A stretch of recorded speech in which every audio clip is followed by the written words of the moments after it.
400 years ago, the prophet Ezekiel, Cheskel, spoke in the name of God and said,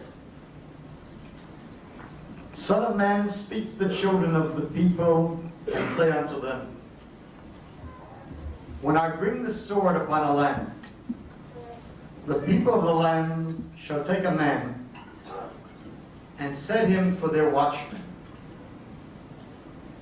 And when he seeth the sword come upon the land, he shall blow the trumpet and warn the people. Each of us has the obligation to be the watchman, and to see the sword and to warn the people. Last month, I was at the funeral of a young girl murdered in the Shomron, Samaria. And I thought to myself how a year before, in the same settlement, they buried another member of that settlement, and how very few remembered that funeral.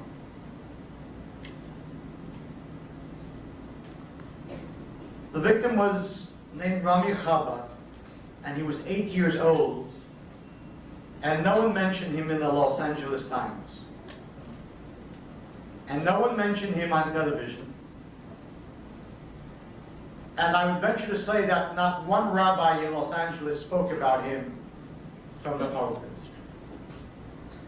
And Rabbi Schindler did not beat his breast over the murder of Rami Chaba, a boy of 8.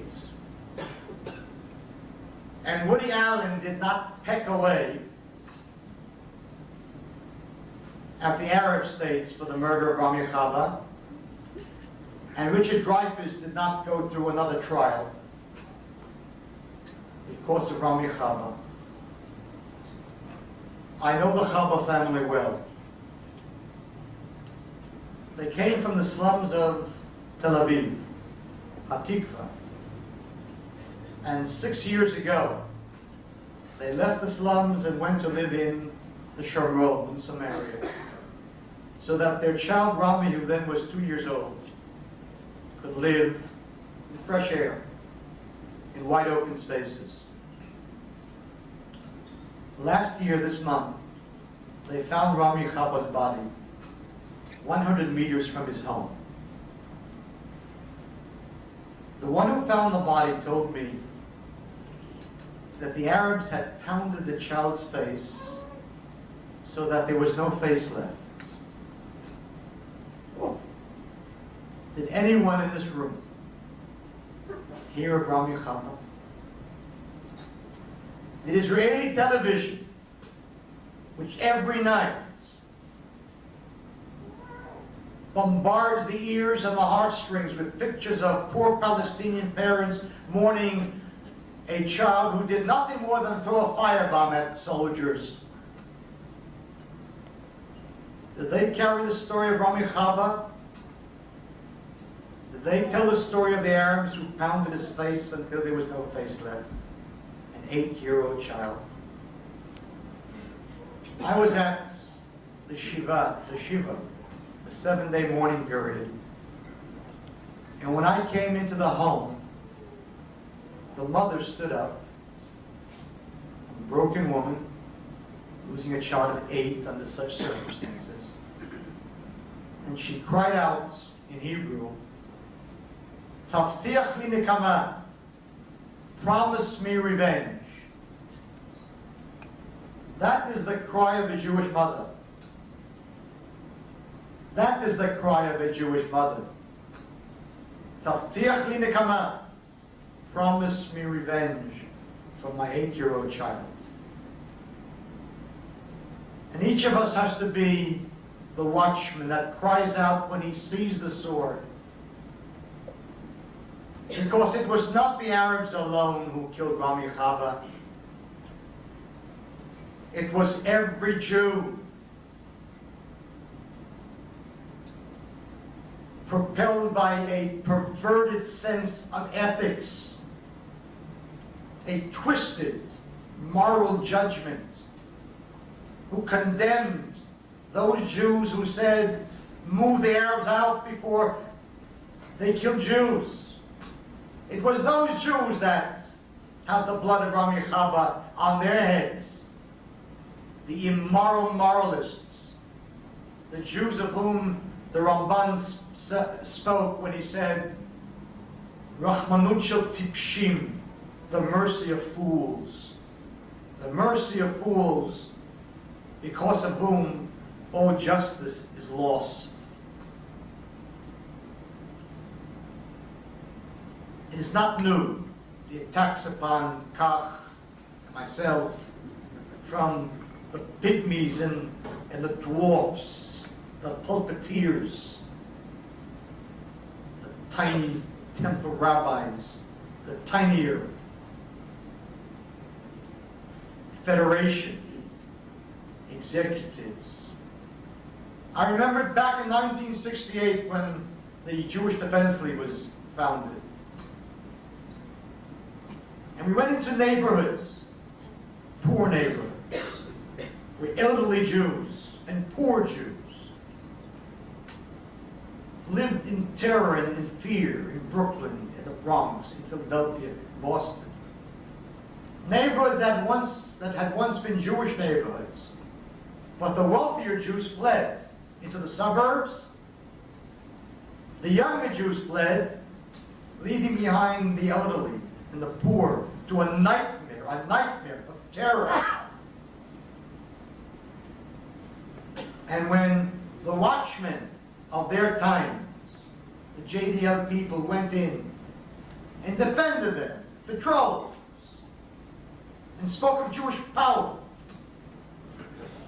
the condemnations, vigilantes and fascists and terrorists from Jews who were living comfortably in their suburbs and didn't have to worry about muggings and rapes and murders, not at night, but in broad daylight.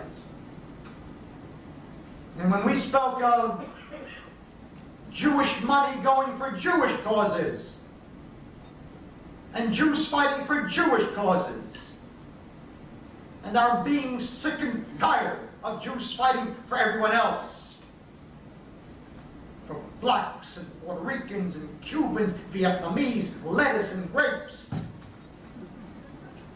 When we said that Jewish money should go for Jews, there are poor Jews, and there are weak Jews, and they should be helped. We were condemned and called racist and fascist by the people. The wealthy Jews who used to hold parties for Stokely Carmichael, raising money for him. The predecessors of the same Jews in Los Angeles who hold parties for Jesse Jackson, that vicious Jew hater.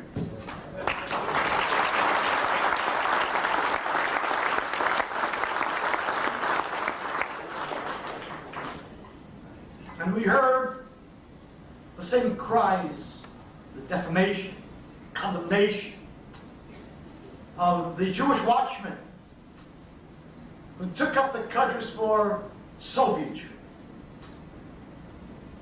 Today, everyone takes up the cudgels for Soviet Jewry. Everyone marches for Soviet Jewry. All the comfortable people march for Soviet Jewry. But once upon a time, not long ago, 20 years ago, no one marched for Soviet Jewry. No one knew that it existed. And when the watchmen came out and blew the trumpet and marched for Soviet Jewry and used violence for Soviet Jewry,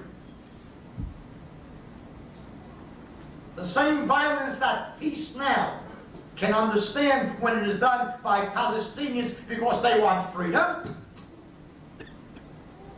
But when Jewish violence was used for oppressed Jews, the Jewish leaders on Musha Boulevard cried out, terrorism, it's not the Jewish way. Temple rabbis, from Leo Beck to Stephen Wise, cried out, it's un-Jewish.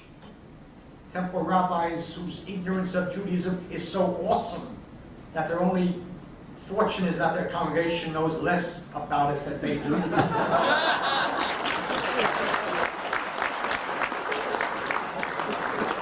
They sat in their fat and wealthy pulpits while the Jews in Leningrad and in Minsk and Moscow cried out and no one heard.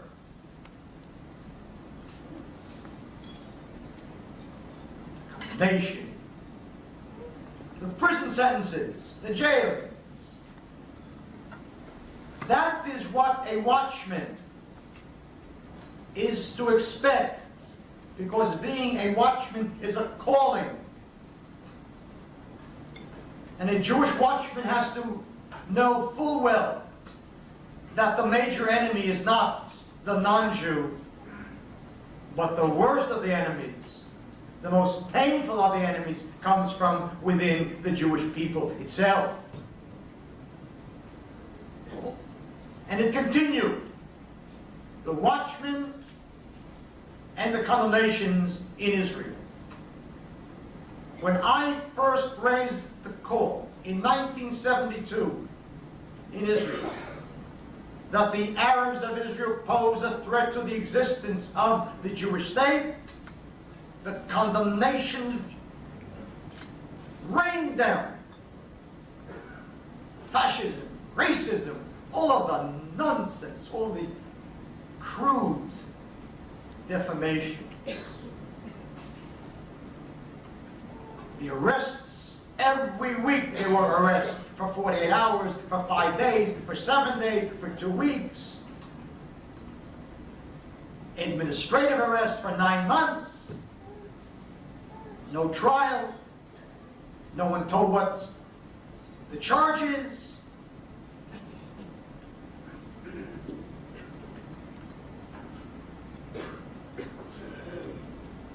The same leaders, same groups, same people, organizations, tiny, myopic, who never wore watchmen, and who worse, the men of those people that were and who saw the sword be silent. We are paying the price today for the blindness and the unwillingness of Jews to listen yesterday. We are paying the price in 1988 for the refusal of tiny Jews to throw the Arabs out of Israel after the Six-Day War in 1967.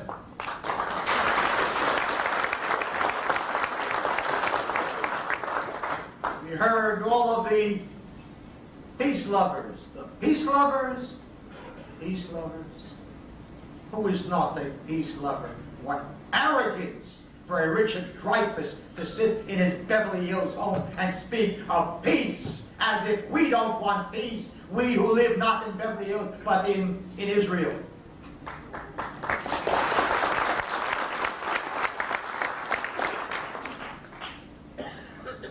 A man who once visited Israel for 3 days joins with Woody Allen, who, having produced the Purple Rose of Cairo, becomes an expert on the Middle East.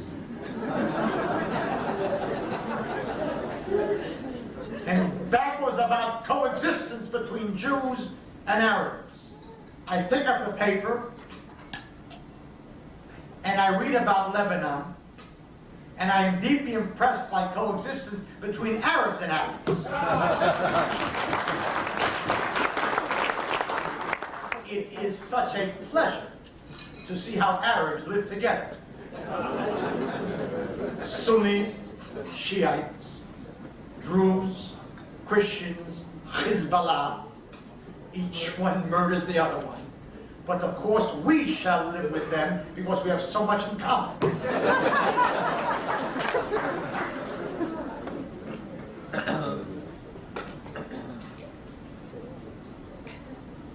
They massacred Jews in the 1920s in the land of Israel. They massacred 67 Jews in one day, Hebron, in 1929. They massacred 510 Jews between 1936 and 1938. They shouted in the streets their cry of Idbah al-Yahud, slaughter the Jew. Peace Now gets up, led by Richard Dreyfuss, crying, the obstacle to peace is the occupied lands of 1967. Of course, certainly, we never realized that. Now we understand why they were murdering Jews in 1929. Clearly, they were upset by the occupied lands of 1967.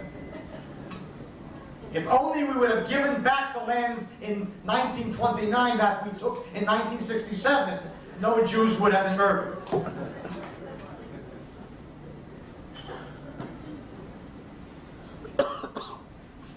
I see the tragedy that is taking place daily inside Israel.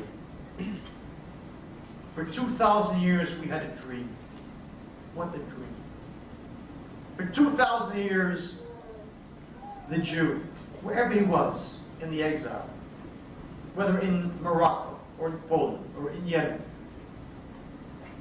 in Iran, in Germany, the dream was that someday we would come out of the exile, out of the fear, the degradation, the terror, and we would have our own state, free of fear, tall, and proud, and strong. And now we have our own state. There is no fear. There is no fear today. Jews are afraid to walk in the old city, Jerusalem, through Damascus Gate, through Shar Shechem. There is no fear.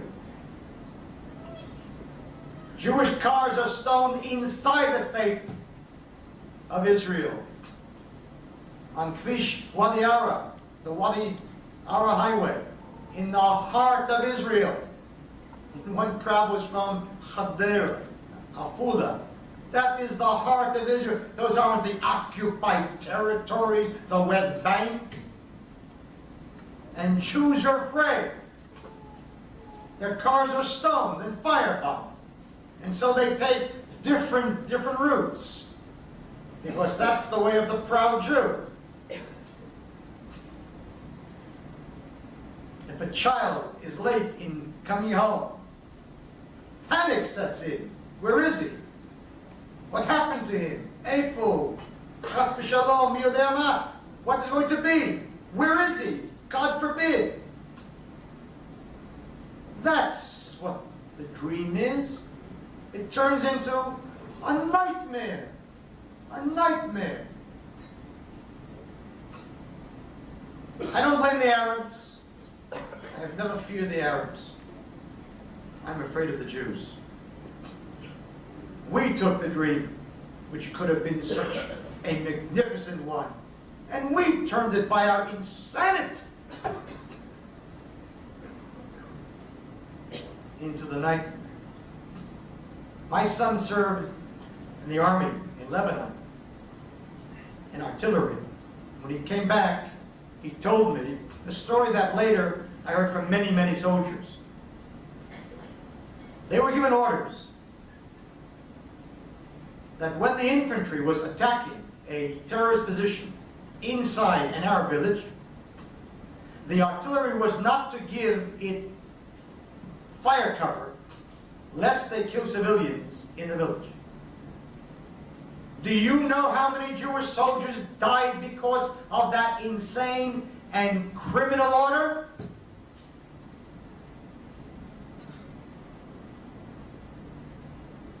All the Arabs in Lebanon are not worth the life of one Jewish soldier.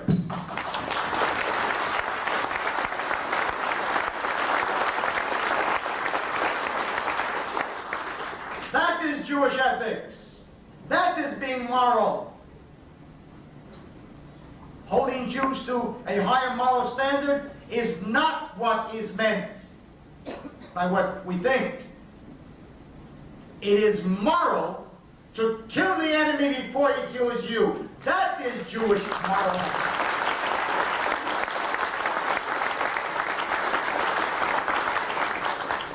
rabbis intone in the Talmud, Haba lo gechash kem lo go.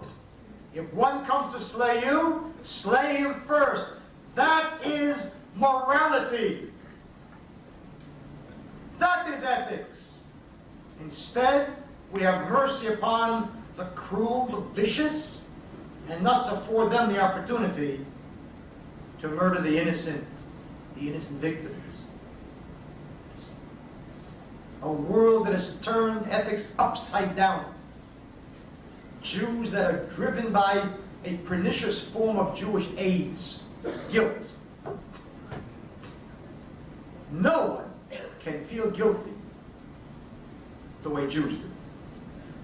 We have honed guilt to a fine art. We feel guilty about everything that occurs on this earth, whether we did it or did not do it.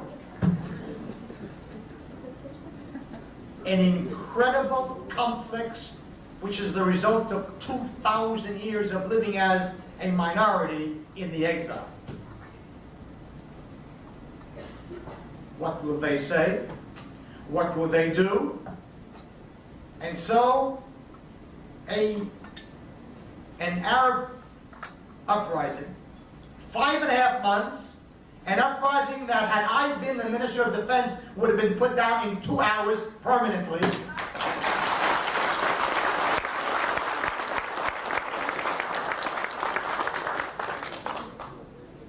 The army of Israel, which has defeated nations and terror armies, is not capable of putting down riots by women and children?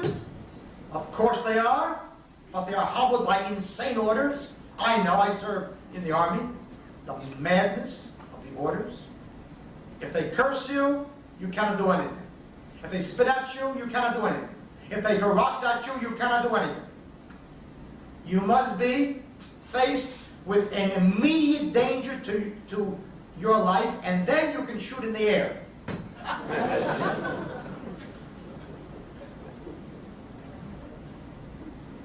Little wonder that the soldiers are bitter, frustrated.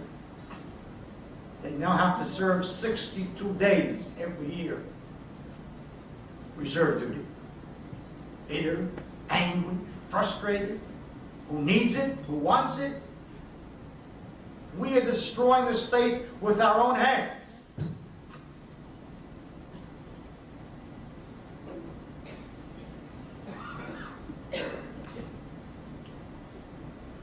For 17 years,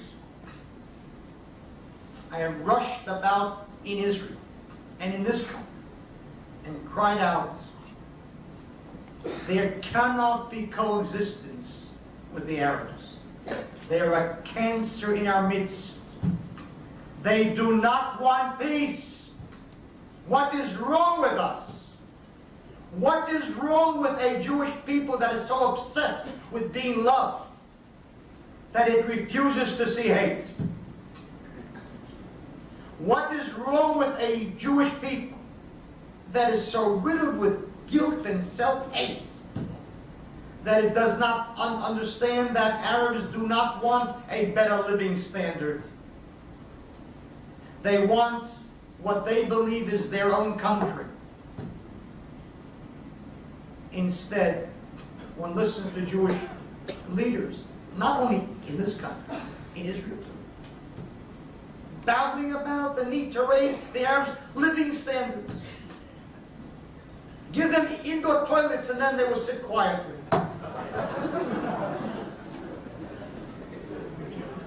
Educate the Arabs and then they will be good Arabs. Educate them.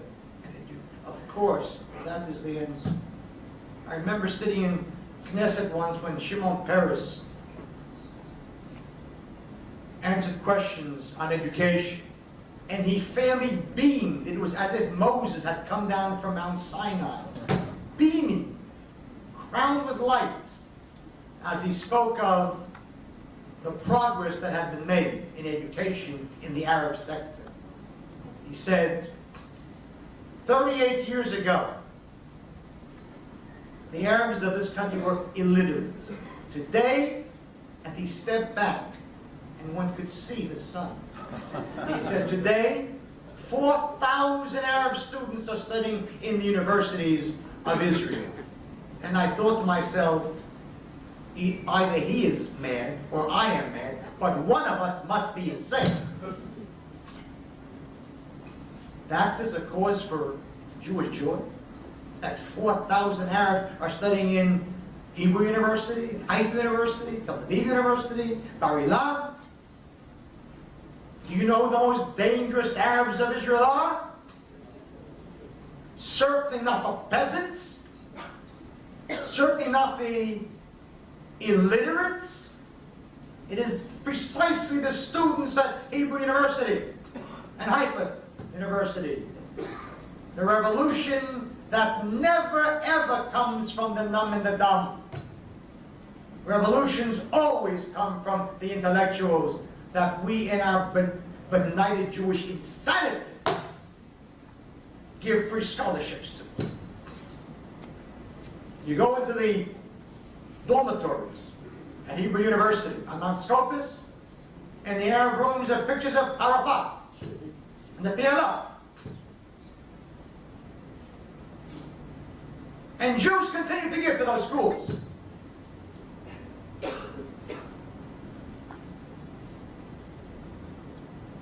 Los Angeles, the Federation.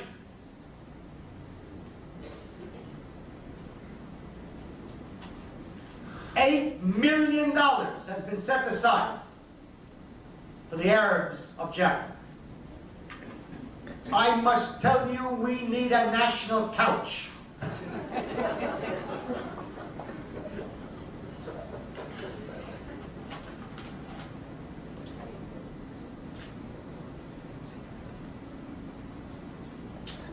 Stanley Hirsch, president of your federation. Sure, it surprised some people that we would get involved with this kind of project. Surprised, Mr. Hirsch? Jews fainted, surprised. But he continues, look, Jews have been a displaced people for 2,000 years. They lived in other people's countries. They were never given full status. And here we have this Israeli Arab who has not had a better break than we had. We saw this as an opportunity to reverse things for the Arabs, so why shouldn't we?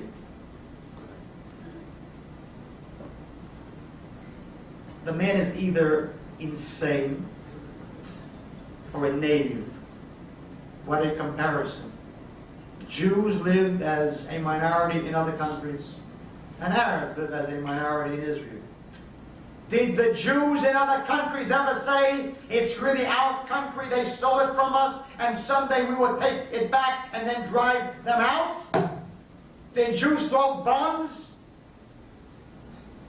Did Jews kill?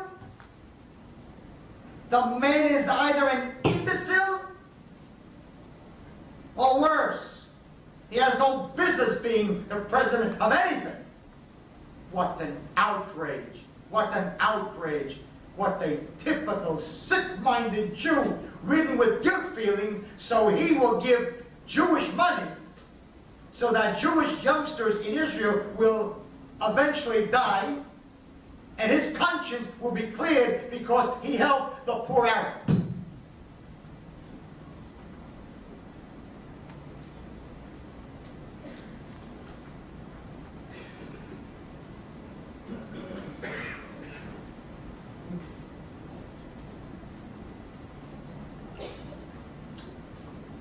Not only Mr. Hirsch, you're Mr. Feinstein, Wayne Feinstein.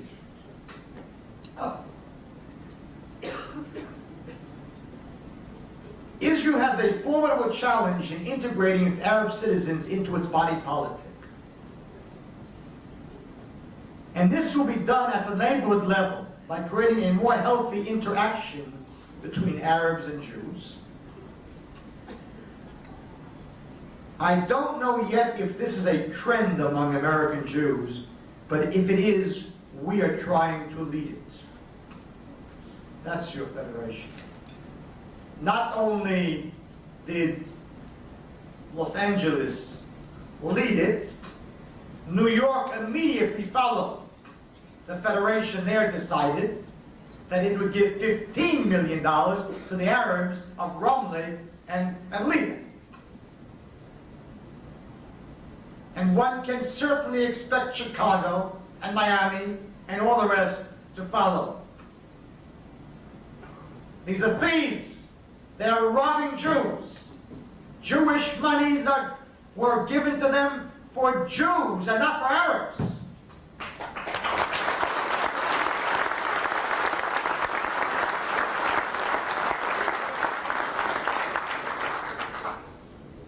Foolish liberals, sitting in the valley, Beverly Hills, Bel Air, talking about a healthy interaction between Jews and Arabs. You want to see the interaction? Go any day to Gaza and you see the interaction.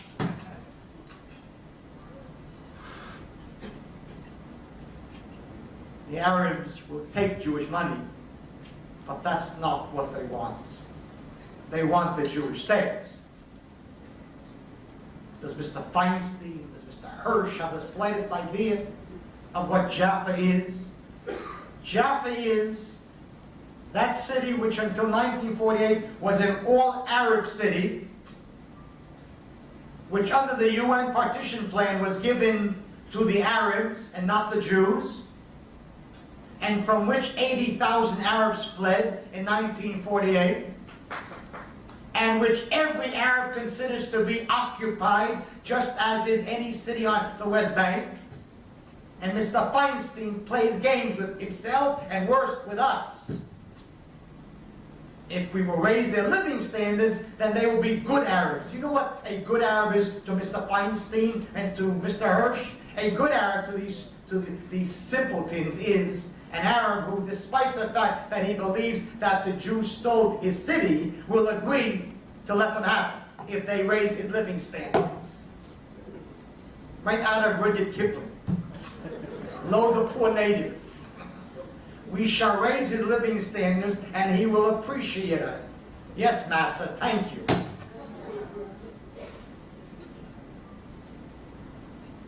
Jews who have learned nothing from history and forgotten nothing. The Arabs of Israel don't want Israel. The Arabs of Israel hate Israel. You think that there is one Arab in Israel who enjoys living in a country called the Jewish state? How would you like living in Jerry Falwell's Christian state? You would love it, right? Well, that's exactly how the Arabs love living in a Jewish state. What does it take for Mr. Hirsch or Mr. Feinstein to understand that? There is not one Arab in Israel who is not angry and furious over the fact that Israel's basic law, the law of return, applies to Jews only. There is not one Arab in Israel that doesn't believe that that is a racist law, of a racist state, of a racist people. Indeed, if Ben-Gurion had not passed that law in 1950, and I would have presented it as a bill in Knesset, word for word, you know what they would call me. They would call me what they call me.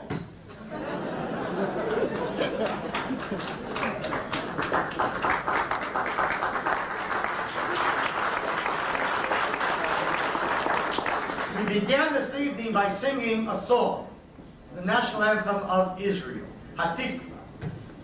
You can imagine how the Arabs of Israel are moved by that song, by their national anthem. It speaks to them. As they sing the words, Nefesh Yehudi Homia, the soul of a Jew yearns, they break down in emotion.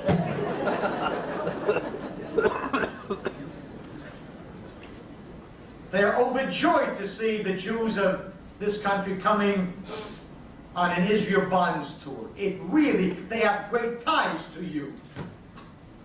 The UJA, in their minds, is a thing that should be turned into the UAA, United Arab People. On Yom Ha'atzmaut, on Independence Day, last month, Every Arab in Israel rushed out into the streets to happily celebrate his defeat. It is not a normal people. Not a normal people. The problem is not Gaza, the problem is not the West Bank, the problem is the Galilee. The problem is the state of Israel. The problem is the Arabs of Israel who are citizens and who have babies and babies and babies because we pay them for each baby. Every Arab child below the age of 18 is a check, a monthly check. We pay a monthly check to Arabs for every child below the age of 18, every single month. In the Palestine Post, sometimes known as the Jerusalem Post, there was an article about a Bedouin Arab, Israeli citizen from the Bedouin town of Rabbi, in the Negev, the father of 48 children, 6 wives. Every month he goes to Beersheba, to the post office, and he receives 48 checks from this abnormal people.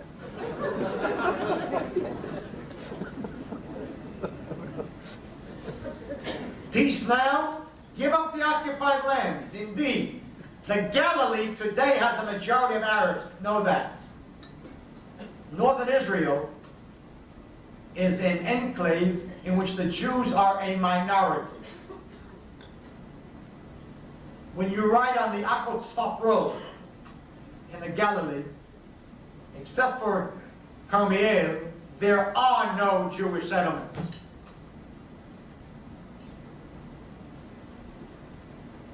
What is going to be in 10 years? People tell me, aren't there any good Arabs? Unbelievable. Unbelievable. They're all good Arabs. Every one of them is a good Arab. If you define a good Arab the way you define a good Jew. A good Jew is someone who believes that the country is his. That's a good Arab. He believes the country is his. Are there no good Arabs? Every one of them is a good Arab. And every one of them propagates. Be fruitful and multiply, while Jews have abortions. 30,000 a year, legally. And so the temple rabbis here, from Rabbi Shulweiss up, babble about, well, it's a problem. The answer is Aliyah. Of course, the answer is Aliyah. Rabbi Shulweiss is on his way.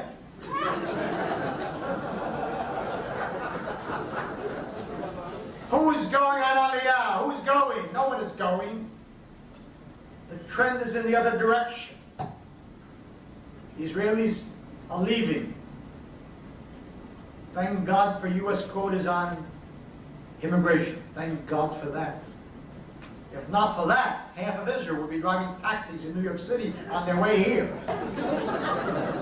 It's not a joke, it's a tragedy. It's the bankruptcy of Zionism. It is the beginning of the death of the Jewish state. People are thinking, young soldiers, I serve with them. They sit and say, as soon as I finish, I want to get out of here. Who needs this? That is the reality.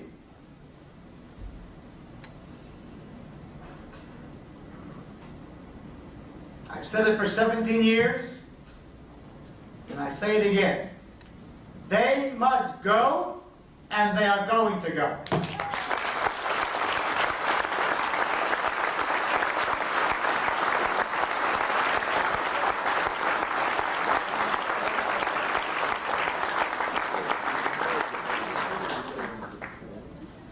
For 17 years I spoke of it.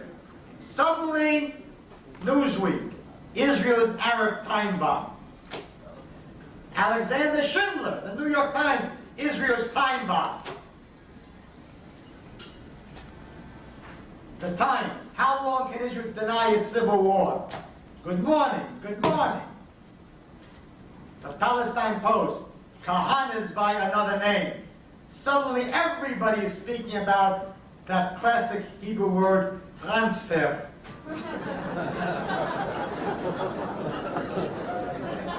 Transfer, which is Hebrew for transfer. What they euphemize. They don't even have the courage to say it like it is. What transfer? Throw them out!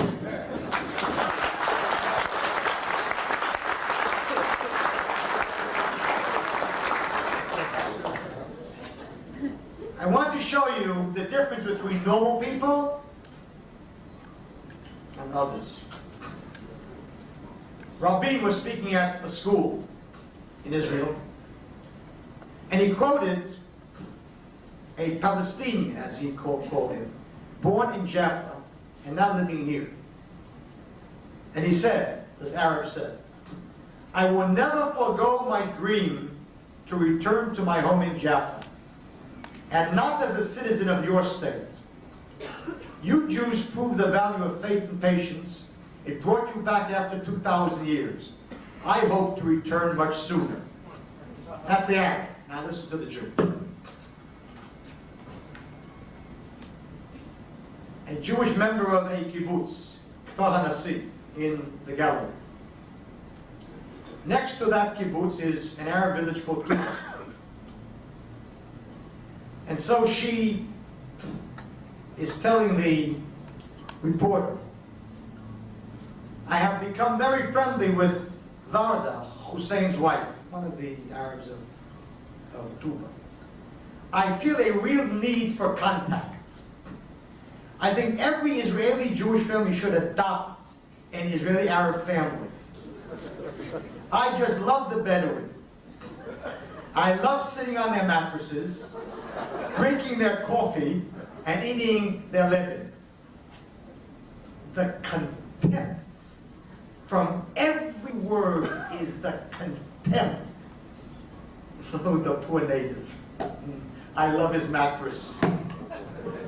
I love his leather."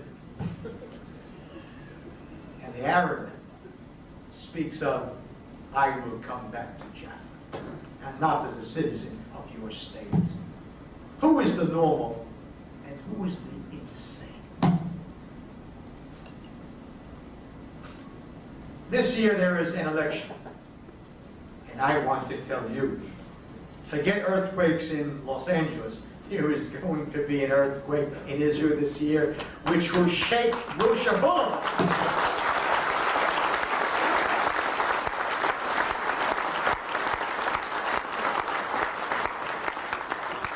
This year, please God, the Kahane movement is going to get not 2 seats and 3 seats and 5 seats. We are going to get, as Asa Weitzman said 3 weeks ago on television, he said, "To my sorrow, Kahane will get 8 seats. He's wrong. We are going to get 10 seats and 12 seats, and more to the point, there will be no government in Israel this time without the Kahane movement."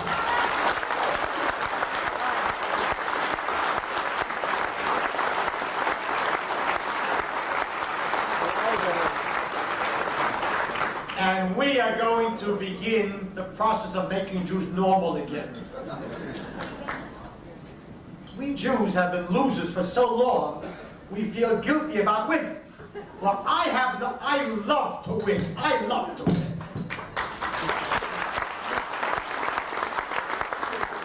And I love to live. And I'm prepared to do anything so that the Jew shall live. We owe the world. Why are you upset at Conrad? When Kahane's prime minister, he'll eat his heart out every day. What are you upset at the LA Times? Let them eat their hearts out. We owe them nothing.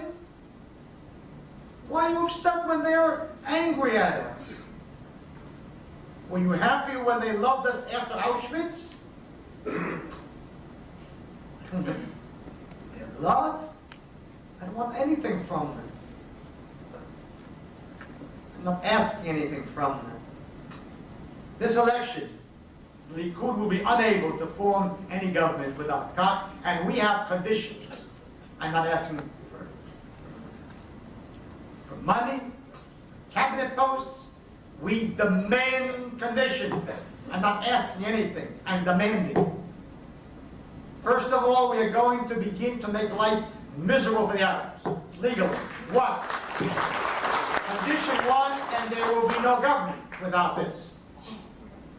I subsidize Arab babies. Have we got totally mad? We're going to demand that the national insurance, the Bituach Leumi, which pays for the babies, be transferred from the government where it is now to the Jewish agency, and there only pay the Jews.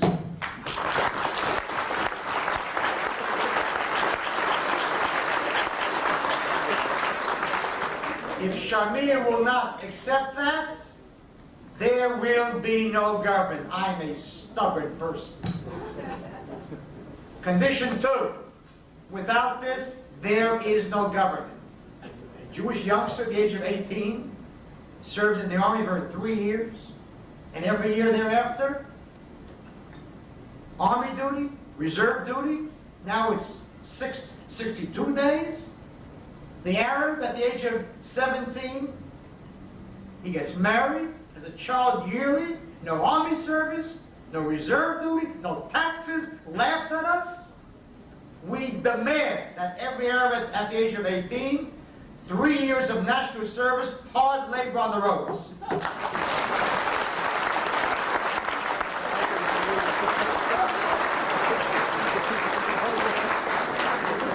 And every year, reserve duty, hard labor until I become prime minister. Then he's free because then he's out.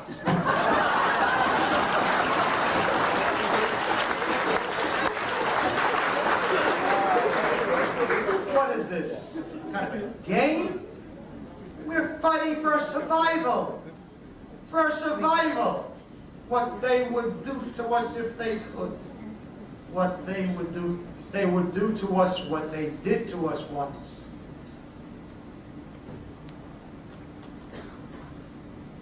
Three, without this, there is no government. Once and for all, a mandatory death penalty for every terrorist caught without any death penalty.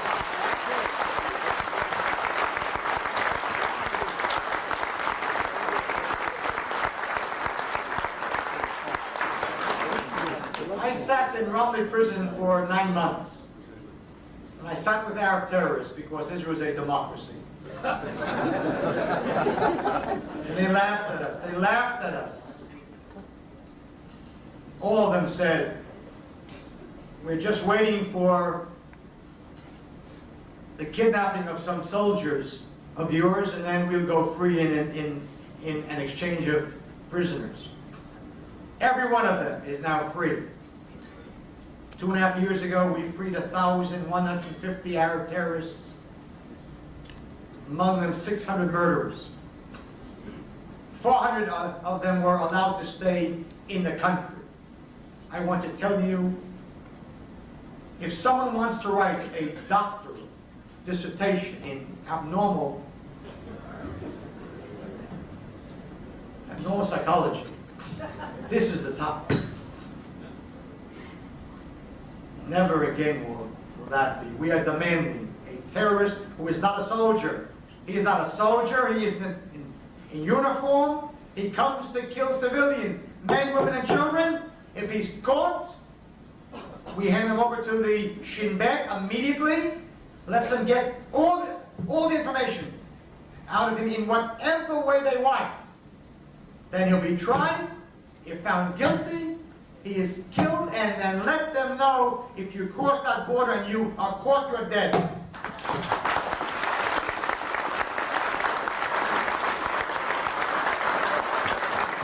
I have been to too many Jewish funerals of Jews murdered by Arab terrorists and listened to the babbling of Jews who have already begun to state that the death sentence to this Nazi just 2 weeks ago was not moral life. Already the editorial pages in Israel are filled with all kinds. Is it moral or is it not moral? We should sink to his level. What an insanity. What an insanity. How un-Jewish. Vengeance is not a Jewish concept. King David wrote in the Psalms, Kel Nikamot Hashem, the Lord is a God of vengeance. Thank God he didn't live in the valley. Shulweiss would have torn him to pieces.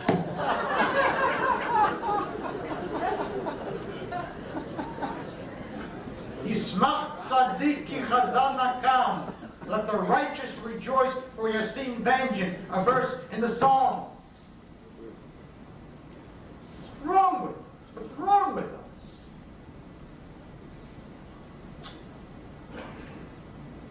We're going to make Israel a Jewish state.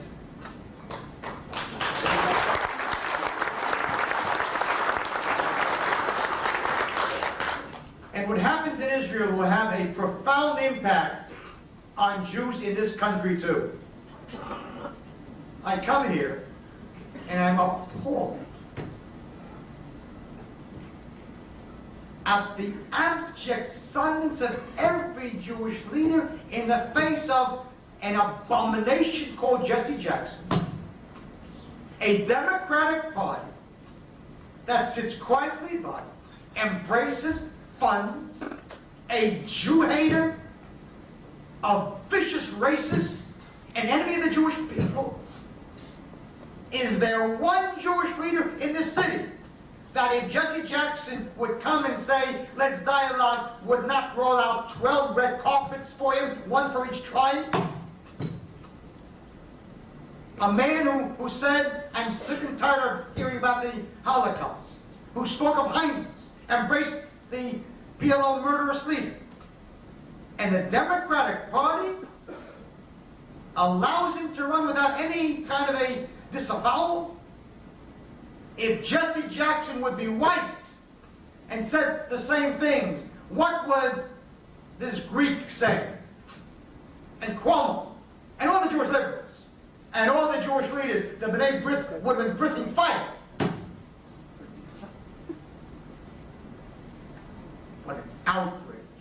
What the Jewish people. His national chairman is a Jew. If the Democratic Party would have had a Ku Klux Klan running in the same way that Jackson's and embraced by them, do you think that there would be one black who would consider voting for him? The blacks have more self-respect than all the Jewish liberals have put together.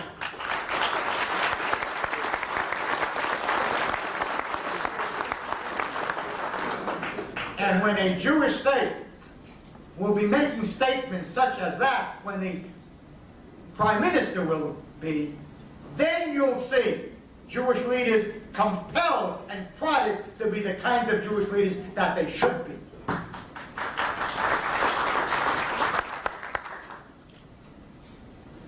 November 1st is the election. Please God, we're going to sit on our first stage of achieving power. Because in the election after this one, that is the quantum leap. Anyone who has been to our rallies, and I have 2 rallies a night in Israel, 2 outdoor rallies every night. I'm barred from television, from radio, because Israel is a democracy. My name is not Tufik Tubi, the Arab, member of Knesset, who was on television and on radio. And so instead, we have rallies. And for the last 4 years, we've had rallies, 2 rallies a night. And I've shaken the hands of 200,000 people. There isn't a village, there isn't a town, there isn't a city in which I haven't spoken. If you see those rallies and you see the youngsters, the ones who now are 14, 15, 16, they can't vote yet. But wait till the next election. These are youngsters who only know Kahane, Kahane, just like their father said, Begin, Begin. That's when we will be the #1 party. That's the beginning of the end for the Arabs and the beginning of glory for the Jewish people.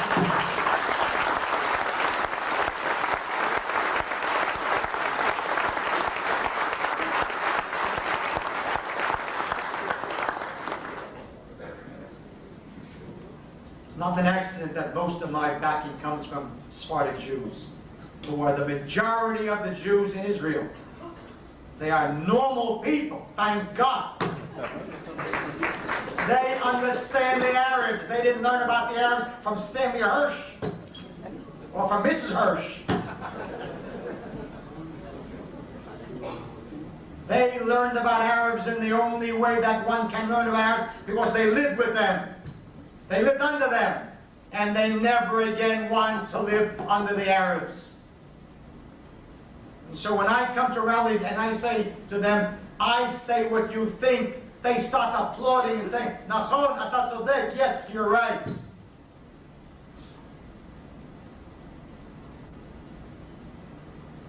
Please God, the Arabs are going to go. I know everyone is asking here, Alavai, but how? But how? There aren't enough Egged buses? What do you mean how? What do you mean how? What kind of nonsense is this? People who know that if the Arabs will not go, that God forbid there will be no Israel. And they still ask, but how? This ain't normal people. We have no choice. Ein b'rera. There is no choice. They must go, and therefore they will go. Where will they go? They will go to Jordan. Jordan doesn't want them. I don't want them either. What they people? Jordan doesn't want them, so that ends the matter. No. I don't want them, and I am infinitely stronger than Jordan. Therefore, they will have them. We'll seize the bridge over the Jordan River for 48 hours, and then give them the Arabs, the Palestinians, to join the 75% of the Jordanian people who are already Palestinian, and then give them back the 2 bridges. And if the Palestinians want to call Jordan Palestine, go right ahead. I don't care what they call it. I'll be the first to give to the UAA, United Arab Appeal. Let them overthrow Hussein. Who cares? The only one who will shed tears will be Shimon Peres.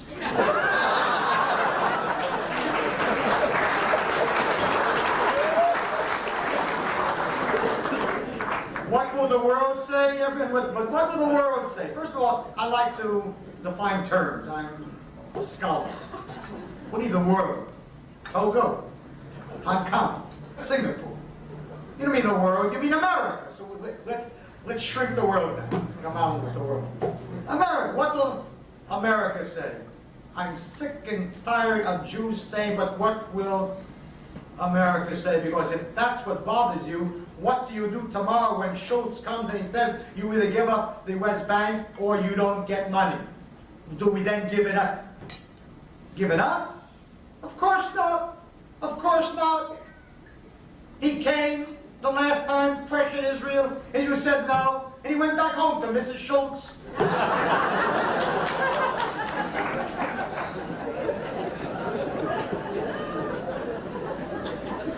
What will the world say? What will America say? Learn a lesson in basic political science. The Americans don't care about Arabs or Jews. They care about Americans. And that is normal too. The Americans don't help Israel because it is nice or good or the only democracy in the Middle East. That goes over well at a Hadassah convention, but in real life, America helps Israel not because it is nice or good. America helps only nice countries like Arabia and Kuwait. Wonderful democracies, deeply impressive. One man, one slave.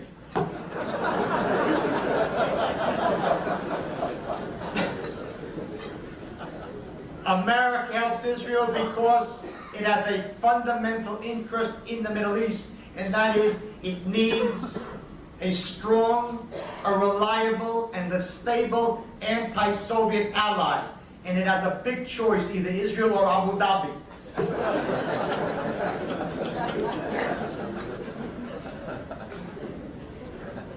It is time for the Jew to stop being some shtetl beggar. We left the shtetl, and the shtetl never left us. Thank you, America. What are you thanking for? We give as much as we get. How much is the Haifa Naval Base worth to the 6th Fleet? How much is it worth to this country to have a safe port anytime that they want? A good port, a big port. How many safe ports have they got in that entire region? How much is that worth it to them? If it's not worth it, then the Americans should not give Israel a penny, and they won't get the port. How much is it worth to this country that the Negev is used as a storage ground for hundreds of millions of dollars of U.S. arms and equipment in case of a war? How much is it worth having a place that you can just dump that safely? Where else could they do it? Libya? In Lebanon? If it's not worth it, they shouldn't give Israel a penny, and they won't get the Negev. How much is it worth to America when Israeli pilots fly the F-16 jets in real combat, not in practice, test flights, in real combat, and then tell the Americans what is wrong with them? If that's not worth anything, don't give us anything. And you won't get anything either. That's how one speaks. We are partners, and we're equal partners. And indeed, as far as U.S. aid is concerned, our platform calls for a phasing out. I don't want economic aid from America. It doesn't help Israel. It simply makes us avoid what we should be doing, and that is getting out of our economic basket case and standing on our own feet. We get like some economic junkie, our $3.5 billion fix a year, and so we don't do what we should be doing, and that is make Israel a bastion of free enterprise, of capitalism, of private capital. Cut out the regulations and the taxes and so on, and learn to stand on its own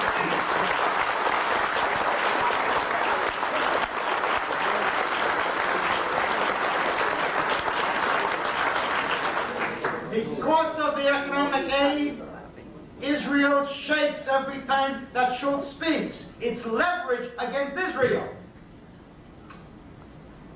I want us to put an end to the incredible tragedy of a Jewish people that made every country in which it lived rich except Israel.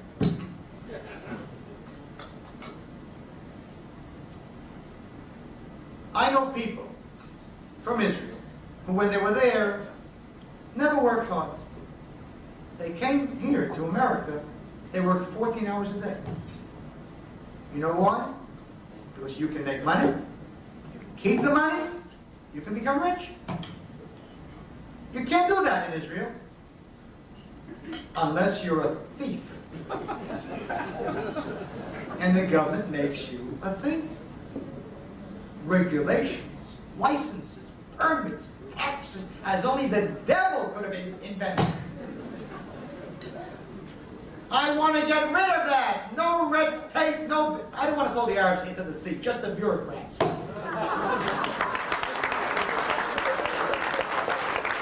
Let the Jew open a store without a license. Open a store. You make money, you make money. If you lose money, you lose it, but you lost it, not the government that took it from you.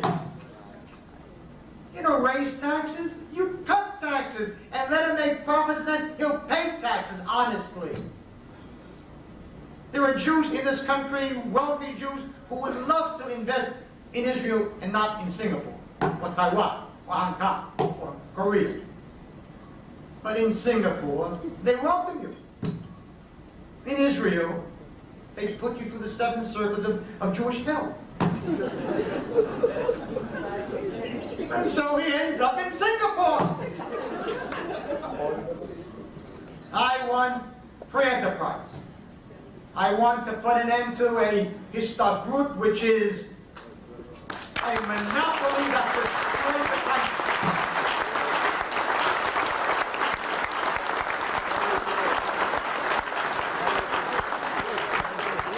Histadrut has its place as a trade union, and that's what it should be. Trade union for the workers. It shouldn't own factories, so the Bonet and Cholim, it should know its place. You're a trade union and not in politics and everything else. We are going to make this country sababa, as they say. A wonderful country. A wonderful country. And we're going to teach the Jews to work again. To work.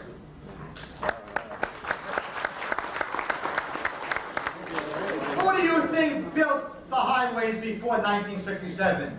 Who built the homes? The Chinese? The Jews did. And suddenly we had Arab serfs and greedy Jewish bosses who would pay them 300 shekel a month. And so the Jewish veteran came out of the army. No jobs for him because he can't work for 300 shekel a month. We are going in our platform to demand that every soldier in his second year of army service must learn a trade in the army. Must learn a trade. I don't care who his father is, who his mother is, must learn a trade.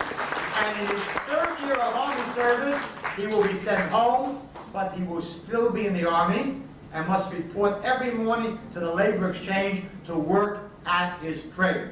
And then, when he is given a decent wage and a decent salary, you will see Jews working, and once again, we will be the normal country that Zionism meant us to be.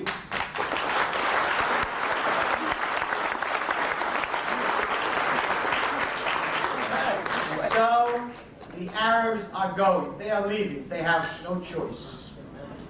And when people tell me, you know, if only you would just change the image a little bit, you know, moderate your image. I want you all to listen to this. I should moderate the image. I've worked too long and too hard on this image. Because I understand Arabs. Arabs understand only one thing: strength. That's what they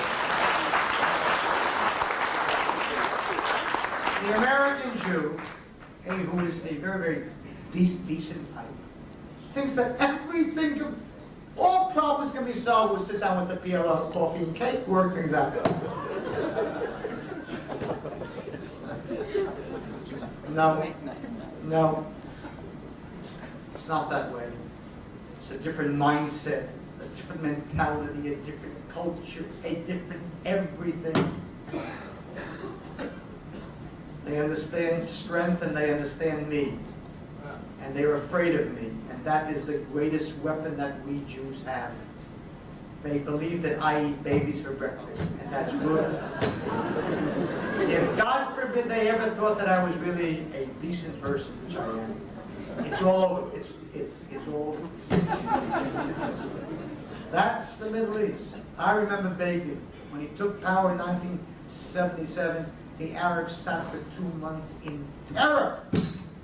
In terror. They thought, Begin is here.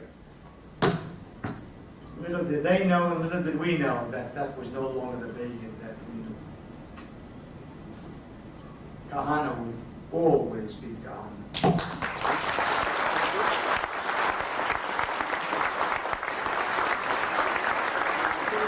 And so that is it. That is it. This is the year you don't live in Israel. Chaval, it's a pity. Go home. But while you're packing, make me Prime Minister.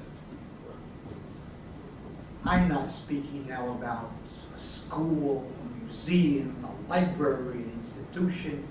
I'm telling you to be frightened as I am frightened. That God forbid, if we continue in this way, there will be no Israel. I'm speaking of the survival of Israel. I'm not speaking about peace. Of course I want peace, but there will not be peace. I want survival. I want survival. You can't vote. There are other ways. Make me prime minister. Not for my sake, but for the sake of all those children that are standing at my rallies, that God forbid that they should never have to live under the PLO. God forbid. That's what we're fighting. A Jewish state, Jewish pride, no guilt, pride, power. A Jewish state which, please God, will someday stand tall and strong and proud and free and be the real dream that we always thought it would be.